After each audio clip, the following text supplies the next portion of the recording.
पुणे एक ऐसा सिटी जहां लोग रिटायरमेंट के लिए, पीसफुल लाइफ के लिए और सेफ फ्यूचर के लिए जाते हैं। बट क्या आप ये जानते हैं कि आज पुणे इंडिया का क्रिप्टो स्कैम कैपिटल बन चुका है।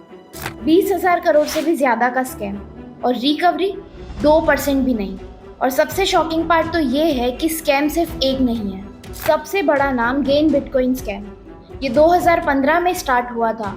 लोगों को 10% मंथली रिटर्न इन बिटकॉइन का प्रॉमिस दिया था। एकदम रियल लग रहा था, बट ये था एक क्लासिक पॉन्जी स्कीम। इसमें लोगों को बोला गया कि इन्वेस्ट करो और दूसरों से भी इन्वेस्ट कराओ। पर जब इसमें पैसा आना बंद हुआ तो बिटकॉइन की जगह फेक टोकन MCAP दिया गया और यहाँ से गेम खत्म हो गया। एस्टिमेट्स के अकॉर्डिंग 20,000 करोड़ से भी ज्यादा का स्कैम था और लाखों लोग इसमें अफेक्ट हुए। अब सबसे शॉकिंग पार्ट तो ये है कि जो लोग स्कैम इन्वेस्टिगेट कर रहे थे उन्होंने ही क्रिप्टो चुरा ली।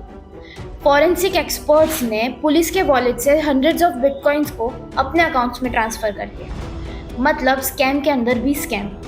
गेन बिटकॉइन सिर्फ बिगनिंग थी। पुणे में और भी केसेस हैं।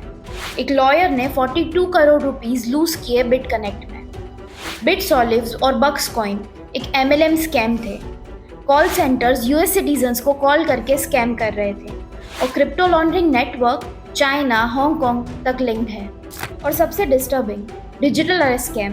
एक 82 ईयर के अंकल को डरा के लगभग 11 करोड़ रुपए निकलवा लिए और उसे क्रिप्टो में कन्वर्ट करके बाहर भेज दिया गया। डेली बेसिस पे भी लोग स्कैम्स में फंस रहे हैं, जैसे फेसबुक फ्रेंडशिप स्कैम। पहले आपसे दोस्ती होगी, आपसे डेली बातें होंगी, फिर आपका ट्रस्ट बिल्ड करेंगे और इमरजेंसी के नाम से पैसा निकलवा लेंगे। Fake Web3 job offer. X या लिंक्डइन के थ्रू आपको हाई पेइंग जॉब ऑफर देंगे, फिर आपको डिस्कॉर्ड या टेलीग्राम पे शिफ्ट कर देंगे। फिर टास्क के नाम पे आपको एक सॉफ्टवेयर डाउनलोड करवाएंगे जिससे आपका वॉलेट पूरा ड्रेन हो जाता है। और डिजिटल अरेस्ट स्कैम। आपको कॉल आता है कि आपका नाम किसी इलीगल केस में है और आप क्रिप्टो दो वरना आपको अरेस्ट कर देंगे। तो अब सवाल ये है कि पुणे ही क्यों? तो सिंपल है, रिटायर्ड लोगों का हब है, पैसा ज़्यादा है, अवेयरनेस कम है, ह्यूज IT क्राउड है जिनका डिजिटल एक्सपोजर हाई है, साइबर पुलिस इंफ्रास्ट्रक्चर वीक है और इंटरनेशनल फ्रॉड नेटवर्क्स के साथ कनेक्शन ईजी है। और सबसे बड़ा प्रॉब्लम ये है कि इन्वेस्टिगेशन बहुत स्लो है। 8 साल बाद भी 20,000 करोड़ के स्कैम में भी कोई सोल्यूशन नहीं रहा।